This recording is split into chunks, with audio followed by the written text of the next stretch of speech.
नमस्कार.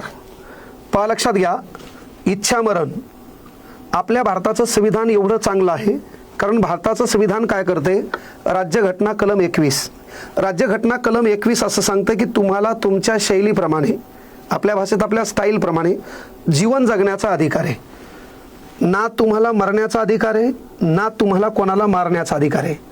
आणि पण काय होते माहिती आहे का, कधी कधी एखादा ॲक्सिडेंटल केस असेल किंवा एखादा जर्जर झालेला आजार असेल, त्यामुळं एखाद्या व्यक्तीला त्या वेदना सहन होईना, तेव्हा त्यांच्या घरचे नातेवाईक कुठंतरी कोर्टाकडे, सुप्रीम कोर्टाकडे एक न्याय मागत असतात की बाबा याचा त्रास आम्हाला पहा वाटणं आणि म्हणून याला मरण्याची परवानगी द्या, याच्या इच्छेनुसार मरण्याची परवानगी द्या. आणि यावर सुप्रीम कोर्टानं निर्णय दिला इच्छा मरणाचा, वर्ष 2018. आता जर आपण जरासं मागला इतिहास पाहिला तर अरुणा शानबाग नावाची एक नर्स महिला होती. पहा, एडवर्ड हॉस्पिटल या ठिकाणी ती नर्स म्हणून काम करत होती. तिच्यावर तिथल्याच काही हरामखोरांनी लैंगिक अत्याचार केला. तिचे जे शरीर लचकात ओढल्या गेले, त्याच्यात ती गंभीर जखमी झाली आणि जखमी झाल्याच्या नंतर लक्षात घ्या, त्याच हॉस्पिटलमध्ये ती एका बेडवर पडली. एक नाही, दोन नाही, तीन नाही, 37 वर्ष त्या बेडवरती पडून होती. ती फक्त व्हेंटिलेटरवर होती. आणि व्हेंटिलेटरवर असताना झालं काय, जे वयवृद्ध आईवडील होते तेही मरण पावले. तिची सेवा करणारं कोणी नव्हतं. तिच्या त्या वेदना, फक्त धडकन चालू आहे, हृदय चालू आहे, श्वास चालू आहे. आल्याच्या नंतर फक्त डोळे फिरल्या जातात, मात्र मेंदू काम करत नाही, शरीर काम करत नाही, हालचाल होत नाही. आणि मग यातून तिची मैत्रीण पिंकी विराणी हिनं सुप्रीम कोर्टात एक अपील दाखल केली की बाबा ही जी अरुण आहे हिला इच्छा मरणाची परवानगी द्या. कोर्टानं ती फेटाळली. आणि मग यातच तुम्ही पाहिलं असेल, 18 मे 2015ला वयाच्या 66व्या वर्षी त्या अरुणाचा मृत्यू झाला. तिला निमोनिया झाला होता. त्यानंतर देशात घडलेलं हे दुसरं प्रकरण. हरीश नावाचं 31 वर्षाचं एक पोरगं, बापाचं नाव अशोक राणा, एक मिडल परिस्थितीत असणारं कुटुंब, आणि यांचं पोरगं पंजाबमधल्या चंदीगड युनिव्हर्सिटीमध्ये शिकायला होतं. चंदीगड युनिव्हर्सिटीमध्ये शिकायला असताना झालं काय, 4थ्या मजल्यावरून ते खाली पडलं, डोक्याला दुखापत झाली. आणि दुखापत झाल्याच्या नंतर मायबापानं त्याला दवाखान्यात नेलं. म्हणजे मार हा अतिशय गंभीर होता, पण डॉक्टरने सांगितलं बाबा की याचा इलाज होऊ शकत नाही, याचा मेंदू निकामी आहे, याचा इलाज होऊ शकत नाही, फक्त त्याचे हृदयाची हालचाल चालू होती. आणि म्हणून मायबापानं काय केलं की त्याचं शेवटी कोणत्याच मायबापाला आपलं लेकरू जावं असं वाटत नाही. डोळ्या देखत कोणत्याच मायबापाला आपलं लेकरू मारावं असं कोणाला वाटत नाही. त्या गोरगरीब मायबापांनी घर इकलं, सोनं नाणं इकलं, ज्या घरातल्या वस्तू होत्या, जे इकता येते ते इकण्याचा प्रयत्न केला. एक नाही, दोन नाही, कारण घटना घडली होती 31 ऑगस्ट 2013ला. तेव्हापासून हे मायबाप दररोज त्याच्यासाठी डॉक्टरच्या पाया पडू लागले, विलाज करू लागले.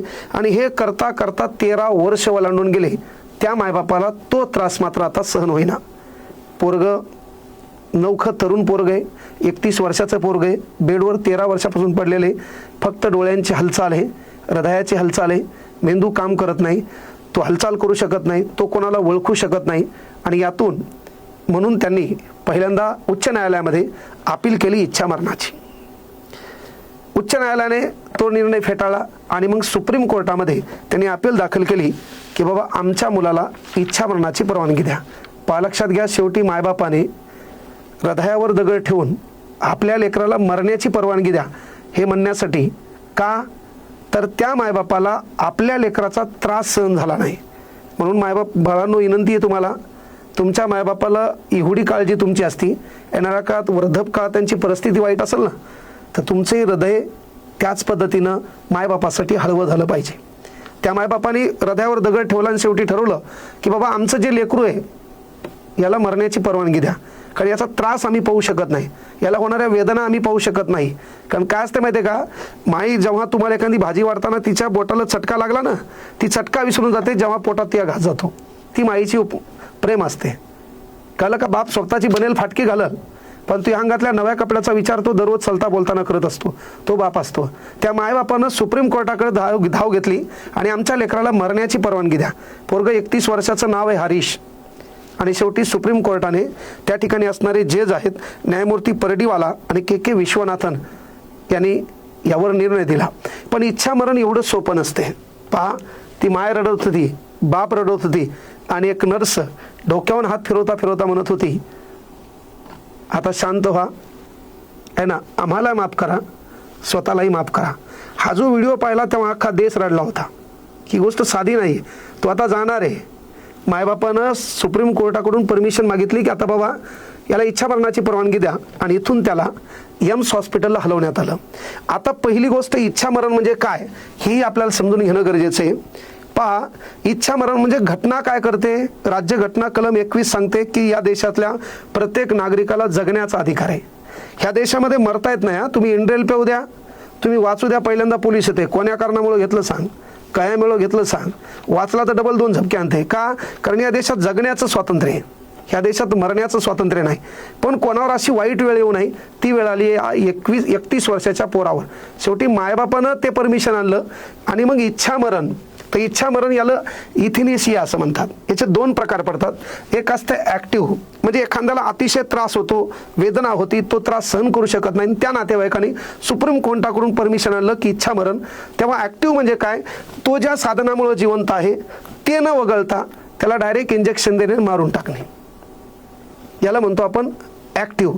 आता हे जे हरीशच्या बाबतीत प्रकरण आहे, याला जी इच्छा मरणाची परवानगी दिली ती ही प्रकारची आहे, पॅसिव्ह, अप्रत्यक्ष इथेनेसिया, इच्छा मरण. नेमकं काय बाबा, तर आता हा इथून एम्स रुग्णालय दिल्लीमध्ये हलवण्यात आला आणि त्या हॉस्पिटलमध्ये हा ज्या साधनामुळे जिवंत आहे, मग व्हेंटिलेटर असेल, कळलं का, त्याच्या अन्नाचा संबंधच नाही, तर ज्या साधनामुळे जिवंत आहे ती साधनं हळूहळू कमी करणे आणि त्याला मरणाचा त्रास होणार नाही. म्हणजे ज्याला आपण छान शब्द वापरतो की बाबा काय आहे, तर पहा, सन्मानाने मरणे. काय शब्द वापरतो आपण? सन्मानाने मरणे. आणि म्हणून तो सन्मानाने मृत्यू द्यायचा असेल तर त्यासाठी ज्या साधनावर तो जिवंत आहे ती साधनं हळूहळू कमी करणे आणि तो नैसर्गिकरित्या मृत्यू पावला पाहिजे, त्याला जास्त त्रास झाला न पाहिजे. ती केस पहिल्यांदा या देशामध्ये घडली, त्याला आपण इच्छा मरण म्हणतो. 13 वर्षानंतर. लक्षात घ्या, जो त्रास एका लेकराला सहन होता तो त्रास आज जास्त सहन होतो. त्यामुळं मायबापाच्या शरीरावर परिणाम होऊ लागला. घर गेले, संपत्ती गेली, सोनं नाणं गेले, तरी हातातून लेक जाणार आहे, पण त्याचा त्रास मायबापाला नको होता. म्हणून त्या मायबापाच्यासाठी मायबापांनी सांगितलं बा जगात हेच नाही, अशा अनेक लेकरं आहेत जी मरणाला जवळ धरण्याचा प्रयत्न करायलेत, पण नैसर्गिक शेवटी करता करविता परमेश्वर आहे, तोच तुम्हाला मारणार आहे, तोच संहार करताय. आणि शेवटी बा मरण्याचा अधिकार आपल्या हातात नाही, घटना तर आपल्याला जगण्याचा अधिकार शिकवते. आणि म्हणून ती केस त्यांनी जिंकली. शेवटी सुप्रीम कोर्टाने निर्णय दिला आणि आज पाहिला असेल 15 तारखेला ज्या साधनामुळे तो जिवंत होता ती एक साधनं काढणं चालू आहेत. त्याच्या मृत्यूची खबर लगेच 1-2 दिवसात येईल.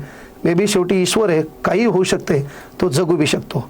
शेवटी लक्षात घ्या, देशात पहिल्यांदा हे प्रकरण घडले हे आपल्याला माहीत असणं हे गरजेचं होतं. सांगायचं तात्पर्य, जिवंतपणे आपल्या मायबापाला त्रास देऊ नका, जिवंतपणे मायबापाची काळजी घ्या, कारण मायबाप तुमच्या वेदनेची देखील दखल घेत असतो. हीच गोष्ट याच्यातून शिकायची. शेवटी हरीश ईश्वर आहे, ताकद आहे. शेवटी काही असेल तर आगळं वेगळं होईल, ते आपण ठरू शकत नाही, पण ही केस सर्वांना समजावी म्हणून हा आपला व्हिडिओ होता. धन्यवाद. जय हिंद, जय महाराष्ट्र.